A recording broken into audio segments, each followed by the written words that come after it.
කීර්ති කියන්නේ ගොඩාක් පින් කරන බුද්ධහමත් එක්ක යන භාවනා කරන දරුවෙක්.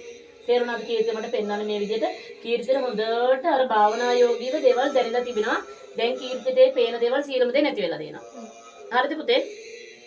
අනන්ත බුදුගුණ සත්‍යානුභවයෙන් ඒත් හේතු කාරණා මට පෙන්වන්න. ඒට හේතු කාරණාවක් කීර්ති කරපු වැඩ රාජකාරියක් එක්කම තමයි.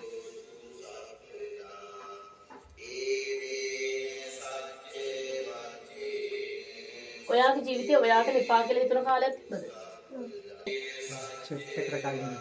ජොට්ටකට කලින් ඉස්සෙල්ලා. ඔයාට විපාක වෙලා කියලා ජීවිතේ හැමදේම අත්හැරපු කාල සීමාවෙදී තමයි මගේ පුතාට මේ හැමදේම අහිමි වුණේ කියනවා. ඇත්තද? ඇයි එපා වුනේ? විවාහක නැද්ද? මොනවද ඉගෙන ගන්නේ? ડોක්ටර් කෙනෙක්ද මේ? ඔයාගේ බඩේ ඉනාවක් තිබිලා තියෙනවානේ. ඔව් තියෙනවා කියලා. ඒ ඉනාවෙන් තමයි මේ දේවල් වෙලා තින්නේ. ඔව් ඉන්න බලමු. බරම් පහන තියෙනවද ගෙදර? ඔව්.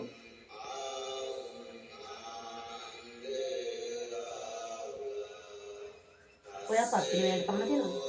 විෂ්ණු දෙවියන්ට විශේෂ පුංචි කාලේ ඉඳලම විෂ්ණු අධිපතිවතේ. ඔව් සත්පත්තිනි මෑණියන්ට පහන තියන්නේ නැද්ද? තිබ්බේ මේ ළඟදී නම් තියෙනවා. මේ දැන් දවස් දෙකකට තියෙනවා. ඔයා පත්තිනි මෑණියන්ට පහන තියනකොට පත්තිනි මෑණියන්ගේ ලොකු පිටක් ඇවිල්ලා තියෙනවා පුතේ.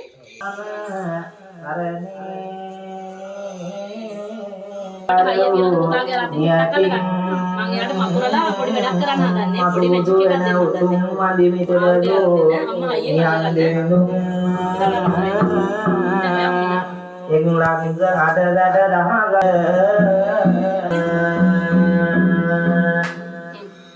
සූනියං දෙවියන්ගේ නාමයයි වැඳ යන්නේ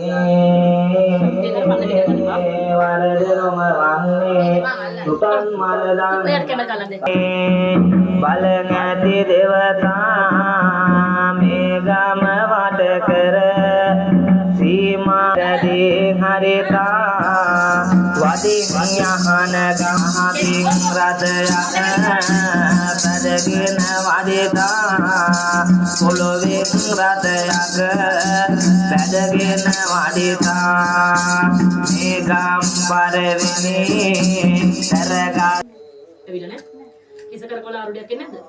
එනවා යාර දන්නේ නැහැ නේ ඒක කියලා දීලා නැතිකමනේ ඔය තියෙන එක පුතා